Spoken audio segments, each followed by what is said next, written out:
behind in the army size. He only has a couple banelings and 7 zerglings. He does have 5 more drones than the Protoss player has in probe, so he is going to have, 7 more now, so he does have a pretty significant advantage on the mining, but with only spine crawlers, zerglings, and a couple banelings to hold off this initial attack, he may be in some serious trouble if the Protoss player hits him very shortly, which it looks like he is going to. There are a bunch of spine crawlers up here, and it looks like DEFCON 5 going to take the long way around to try to get up into the ramp here. We'll see if he actually tries to push on the front of this base or not. That one sentry getting just a little too close, gets knocked down to 7 hit points, and the zerglings come in to snipe it. So one sentry already going down, although there is still a decent amount of units here. They're going to push up into the front entrance here.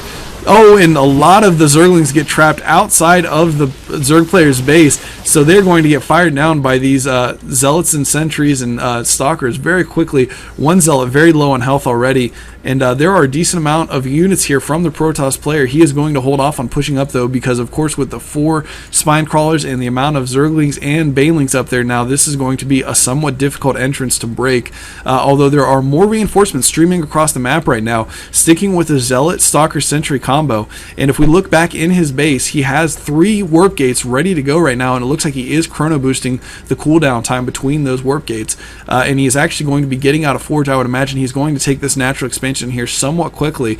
He will need that in order to catch up with Spartan on the economic game, but he is unaware that he is even behind at this point because he thinks that Spartan has not expanded because there's no natural expansion, and he has not yet scouted the top, although it looks like there are some scouts moving out across the map right now, going to make sure that he, oh no, he does not scout that top base for some reason. I don't know why he did not scout that, but for the time being he is going to be unaware of that hidden expansion up at the top of the map still. Actually, it looks like he may be bringing that probe back around to make sure.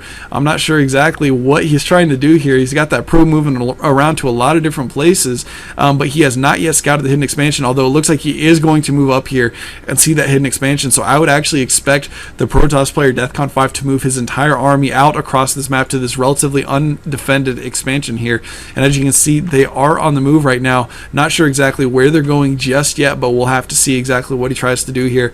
And there is one probe here moving around across the map here on the bottom half as well. So DEFCON 5 doing a much better job of scouting the map, trying to keep an eye on what's going on around the entire map here so that he is not caught off guard once again, and he is indeed going to move up here and put some pressure on this hidden expansion, which I don't believe that the Zerg player was able to scout the or able to see the scout that actually spotted this expansion, so he does not have any additional spine crawlers or units building up here or anything. So this expansion is going to go down without a fight pretty much, because this one lone spine crawler does not have the firepower it needs to take down all of these Protoss units, going down very quickly. The Queen also going to get focus fired down, and the rest of these units and buildings are going to go down in suit. So the Zerg player taking a very big hit to his economic advantage that he had early on. If we look at the income tab here, we can see that he had about 400 to 500 mineral per minute advantage on the Protoss player, but that has just diminished completely as he lost that expansion and all the drones mining at it. Both players are pretty much even on both minerals and gas at this point in the game, although with an expansion going up here very soon, I would imagine, for DEFCON 5 here, it is natural. I would think that he is going to be picking up that econ advantage here very shortly, and a Nidus Canal going up in the back of the Protoss player DEFCON 5's base, although there is a lot of cannons back there. I don't know if this is going to be able to do anything, but he's going to try to get some Zerglings and Banelings in there. Oh, and the Banelings blowing up a little bit prematurely, taking out some of those drones, but not doing nearly enough damage. Getting, yeah, and he says fail right there. He doesn't even manage to take down all the shields for the Nexus at the main base here, and it looks like these units are going to work.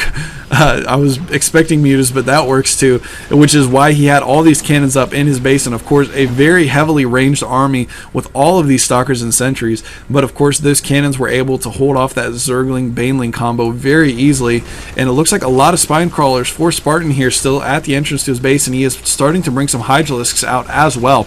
Meanwhile, he has put down the hatchery at his natural. We're going to try to get that base up and running as well. But DEFCON 5 has also put out a Nexus at his natural expansion. So we can see both players trying to get their expansions up and running, and it looks like they're actually going to be finishing at about the same time. And a lot of minerals for Spartan right now. I'm not sure why he doesn't put up maybe another hatchery in his base and just start cranking Zerglings. Zerglings, of course, once again, are not very strong against Zealots, but there are a lot of Stalkers and Sentries in this Protoss army right now. So having having mass Zerglings may actually fare pretty well against the unit combination that DEFCON 5 is working with right now, especially since Spartan has so many excess minerals at this point in time. It would definitely be a good idea, or at least getting some more spine crawlers down so that he can help in defending this, because his army is vastly outnumbered by the Protoss. As you can see, he only has 12 Hydralisks along with his spine crawlers to deal with these 11 sentries, 12 stalkers, and 11 zealots. So there is just too much firepower and a lot of force fields going down from these sentries, blocking most of these Hydralisks from being able to retreat. And Spartan says game, so basically saying GG there. DEFCON 5, of course, GG's back with a good manner. So it looks like this game is going to go to DEFCON 5, who once again is playing as Rodrigo for the SC2 Armory site. So far we have 2 wins for the SC2 Armory, so a very good start for the SC2 Armory in round 1 of this SC2 Armory versus Vile Gaming exhibition matchup. We're going to move on to the next matchup now. GG.